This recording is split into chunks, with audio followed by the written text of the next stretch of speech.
ಬೆಳ್ಳಿ ಬೆಲೆಯಲ್ಲಿ ಇಳಿಕೆಯಾಗಿದೆ. ಎಲ್ಲರಿಗೂ ಖುಷಿಯಾಗುವಂತ ವಿಚಾರ, ಹೆಣ್ಣು ಮಕ್ಕಳಿಗೆ ಖುಷಿಯಾಗುವಂತಹ ವಿಚಾರ ಏನು ಅಂದ್ರೆ ಚಿನ್ನ ಬೆಳ್ಳಿ ಬೆಲೆಯಲ್ಲಿ ಇಳಿಕೆಯಾಗಿದೆ. ಇಲ್ಲಿಯವರೆಗೂ ಅಯ್ಯೋ ಚಿನ್ನ ಏರಿಕೆ ಏರಿಕೆ ಏರಿಕೆ, ನಾವು ಬಂಗಾರ ತಗೊಳ್ಳೋಕೆ ಆಗಲ್ವಾ ಅಂತ ಎಲ್ಲ ತಲೆ ಮೇಲೆ ಕೈ ಹೊತ್ತು ಕೂತಿದ್ರು. ಆದರೆ ಇದೀಗ ಇಳಿಕೆಯಾಗಿದೆ. ಅದಕ್ಕೋಸ್ಕರ ಎಷ್ಟು ಇಳಿಕೆಯಾಗಿದೆ ಏನು ಅಂತ ಈ ವಿಡಿಯೋದಲ್ಲಿ ನೋಡೋದಾದ್ರೆ, ಕಳೆದ ಕೆಲವು ದಿನಗಳಿಂದ ಏರು ಮುಖದಲ್ಲಿಯೇ ಸಾಗ್ತಾ ಇದ್ದಂತಹ ಚಿನ್ನ ಬೆಳ್ಳಿಯ ದರ ಇಳಿಕೆ ಕಂಡಿದೆ.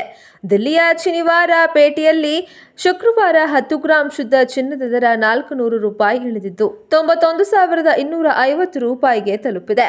ಇಷ್ಟೇ ತೂಕದ ಆಭರಣ ಚಿನ್ನದ ಧಾರಣೆ ಕೂಡ 400 ರೂಪಾಯಿ ಕಡಿಮೆಯಾಗಿದೆ. 90,800 ರೂಪಾಯಿ ತಲುಪಿದೆ ಅಖಿಲ ಭಾರತ ಸರಾಫ್ ಸಂಘ ತಿಳಿಸಿದೆ. ಇನ್ನು ದಿಲ್ಲಿಯಲ್ಲಿ ಬೆಳ್ಳಿಯ ದರ ಕೆಜಿಗೆ 2,100 ರೂಪಾಯಿಯಿಂದ ಇಳಿದು 1,300 ರೂಪಾಯಿನವರೆಗೂ ಕೂಡ ಆಗಿದೆ. ಇನ್ನು ಬೆಂಗಳೂರಿನಲ್ಲಿ ನಾವು ನೋಡೋದಾದ್ರೆ 24 ಕ್ಯಾರೆಟ್ ಚಿನ್ನದ ಬೆಲೆ 10 ಗ್ರಾಂಗೆ 440 ರೂಪಾಯಿ ಇಳಿಕೆಯಾಗಿದೆ. ಹಾಗಾಗಿ 90,220 ರೂಪಾಯಿಗೆ ಮಾರಾಟ ಆಗಿದೆ. ಇಷ್ಟೇ ತೂಕದ 22 ಕ್ಯಾರೆಟ್ ಚಿನ್ನದ ದರ 400 ರೂಪಾಯಿ ಕುಸಿದು 82,700 ರೂಪಾಯಿಗೆ ತಲುಪಿದೆ. ಇನ್ನು ಬೆಳ್ಳಿ ದರದಲ್ಲಿ 1 ಕೆಜಿಗೆ ರೂಪಾಯಿ ಇಳಿಕೆಯಾಗಿದೆ. ಹಾಗಾಗಿ 1,300 ರೂಪಾಯಿಗೆ ಮುಟ್ಟಿದೆ.